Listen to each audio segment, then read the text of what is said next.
I am Mindy with Quilting Mayhem, back with another Mindy's Monday Mayhem Live tips. I'm sorry I missed you guys last week. It was a little crazy and, holiday, so I just wasn't here for the week. But I'm back.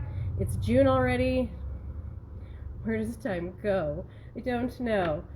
Today, we're going to talk quarter-inch seams, because that is also a topic I seem to get a lot of questions about. A lot of people seem to struggle with.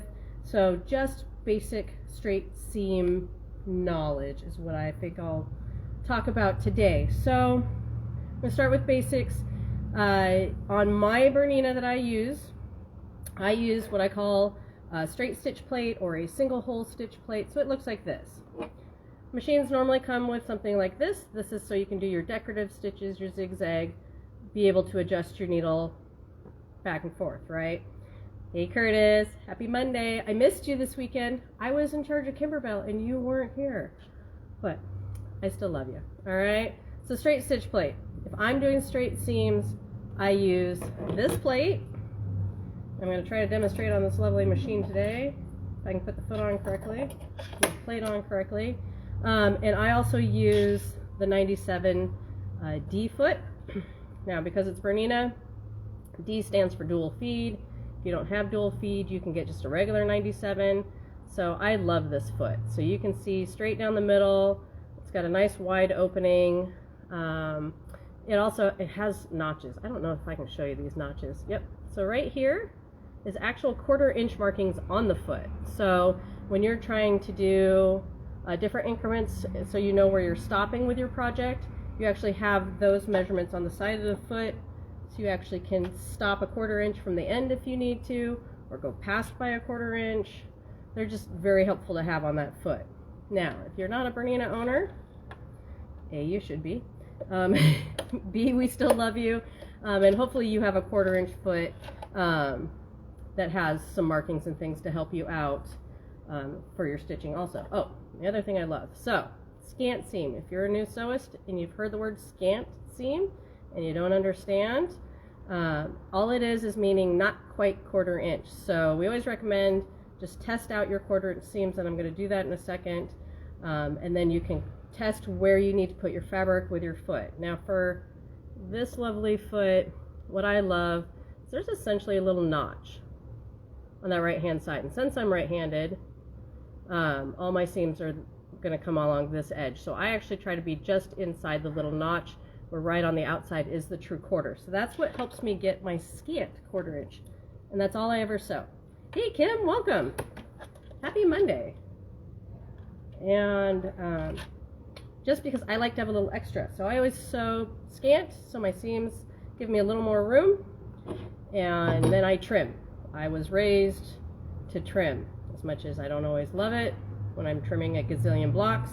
It's worth it in the end because my blocks will turn out. So one of the first things we teach people when they're trying to test their quarter-inch, grab a scrap piece of fabric, which thankfully we have tons of them, just laying around, waiting for me to do this, and sew on your machine at the quarter-inch of where your foot you think should be quarter-inch. Since I have lovely employees watching, will you grab me a ruler real quick? So I can measure my seam, a smaller one if possible. There's one on the demo stage. It's Monday. I'm never ready. You'd think I have all day long to get ready, and I still. Aha. Thank you. Lovely assistance in the background. I love it. All right. So let's see if I can turn this guy. Doo-doo-doo. All right. So I'm just going to sew. And hopefully it'll be a normal quarter-inch. We'll see. I don't even know if I can manage a normal quarter-inch because I'm so used to doing scant. Hey, cut. Oh, fun.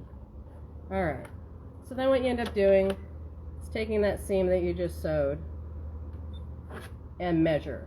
So you take your ruler, measure that seam. So thankfully I have lovely red thread in here and I can measure it. If it doesn't measure a quarter, which I'm going to check, it's hard to look at it backwards and upside down. I do. I have it right at a quarter.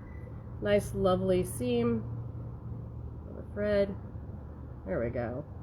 And I know that's where I need to line up every time. Now if I want scant, I'm going to remember to just move my fabric over a little bit, because with the stitch plate that I have on here, I cannot move the needle itself because of that straight stitch plate.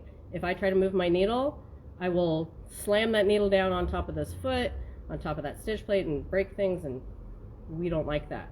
Now there are other options. There are people that prefer to move the needle and not use the fabric moving. So if you have that preference where you're like, yeah, I've tried that 1/4 inch foot, it's not for me, you can use what comes with your machine, which is usually the open one, or for this, what we call a 9mm stitch plate, and you put that in there, and you would use a foot like one of the most popular ones, the good old 10D, 10C, and the normal 10, depending which machine you have.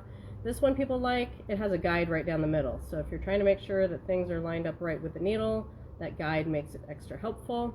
And it has a much larger opening in the middle of the foot. So right in the middle, it's very wide. And then what I can do is move my needle over, not my thread. That way, or my fabric. My fabric stays the same, and I can just tell my needle to move over. And then that way I get more of a scant seam by just adjusting the needle. So that's what that foot's for. Same, you also have, the other popular one is the 57D. And that one has a guide on the side. So you can run your fabric down on that guide to help keep everything nice and lined up if you get wobbly. So if you're not necessarily holding on your fabric super well, and maybe it gets a little squirrely on you, then you may want the 57 to keep it straight. Yes, Cindy, the 97D does come with the guide that does screw in to the machine. So that is another option. I'll kind of move, oops, if I can remember which way this goes. This guide screws onto the bed, comes with all the tools for it. And so you just screw it down to your machine. And what's nice is you can move it and adjust it. So then, if you want maybe even bigger, so if you do garments, you can even adjust it to a 1/2 inch seam, 5/8 seam, and all that kind of stuff, and have this nice guide to help keep your fabric straight while you're piecing. So there's all kinds of different feet that you can play with. Don't just stick with the one that your machine comes with, or somebody says that's the 1/4 inch foot. If that doesn't work for you, try a different foot. Come see us. We'll help you pick the right foot, because everybody's different. We don't all sew the same. It's okay to be different. All right. Another thing that I like to have is we have this lovely from Cluck Cluck Sew diagonal seam tape, but it's nice because it actually has 1/4 inch markings on it. So you can tape it.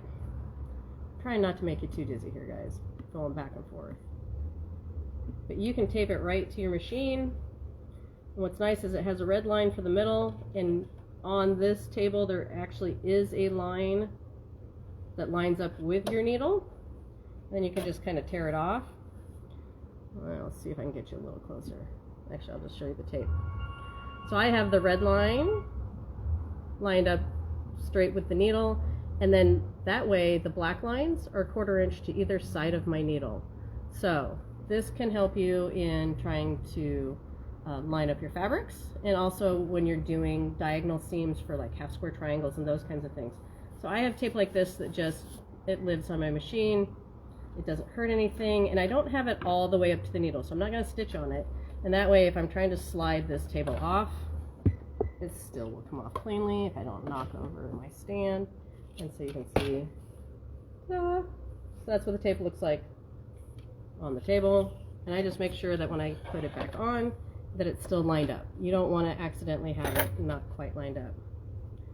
Why would I want to scant? Oh, Miss Kim. I only sew scant because what happens is when you do a scant seam and say I then press open my 2 pieces, my hope is that I'm either dead on or I'm a little bigger than what I want my square or my strip to be, and then I would trim down.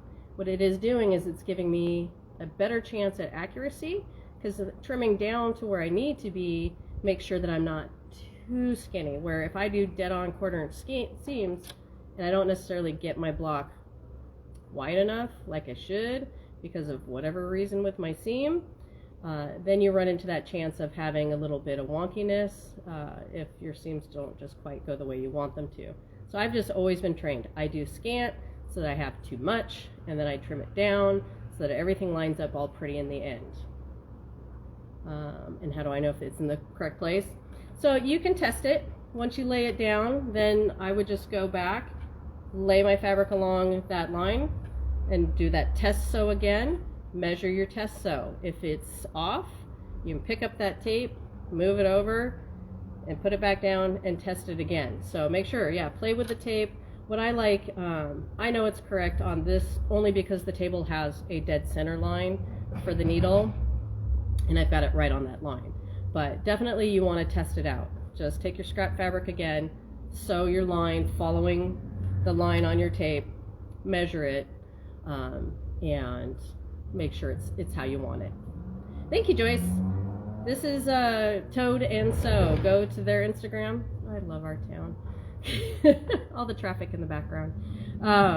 Toad and Sew. Go to her Instagram. She has these shirts in different colors, and stickers and mugs and all kinds of stuff for sale on her website. There's a whole bunch of us running around with this shirt because it's super adorable. We all love it. So go grab yourself a shirt. You can have one just like us. Let's see. 1/4 inch seams. I mean, that's kind of the basics for 1/4 inch. It's do your tests. Make sure you have it lined up the way you want. If it's not working out right, if your strips and your blocks aren't still coming out, try scant. Try just do a little bit smaller seam to get that little bit better of accuracy. Definitely, if you have a Bernina with like dual feed, you want to make sure you have that actually engaged. It's just a little foot in the back of the machine, and that's what helps kind of feed your fabric through more evenly. Or there are other brands that have that also. So I keep that engaged all the time for my piecing, just to help keep everything feeding straight and stitching the way it should. I do a normal just 2.5 stitch as I piece, just to keep everything kind of on the basic stitching. Sometimes I will shrink my stitch if I want to make sure I'm doing like paper piecing and trying to get papers out and those kinds of things. I will reduce my stitch. The only time usually I will lengthen a stitch is when I do like top stitching and those kinds of things. Videos for Pinwheels. Ah, I see you. I don't, but I can. I'm sure I have a video on half square triangles, which is really what pinwheels are made of. But maybe next week, if you want a pinwheel video, I can make pinwheels. You want regular, just half square triangles, or do you want 3-dimensional? There are 3-dimensional pinwheel quilts out there also. I haven't done one in decades, but they're cute, and I can demo that for you. So I'll add that to my list of things for you guys. And make sure if there's anything else you want me to go over, tips and tricks, different designs and patterns, just let me know. Shoot us an email, info@Quilting Mayhem, send us messages through Instagram, Facebook, any of that, and we'll gladly make videos. I'm always looking for more content ideas as each week comes along. And otherwise, keep up to date with all our sew-alongs and things that we have coming up. I have Summer Sampler coming that has some fun different blocks in it that you guys could do. Great beginner-friendly quilt. It launches June 24th, so you can always come see us for that. And we have our Shop Hop coming, and we're getting prepared for all of that. So if you've not done pre-order for Shop Hop fabric, I suggest you do it now. I expect this year's fabric to go really fast, and we are starting to cut our kits. You can pre-order the kit for Shop Hop, so you are guaranteed to get one, because those tend to run out also. So that is my recommendation for right now, as it's already June, and I'm not ready, never ready. So hopefully this has helped some of you. If you have any other questions, reach out. Otherwise, have a fabulous Monday and keep on stitching.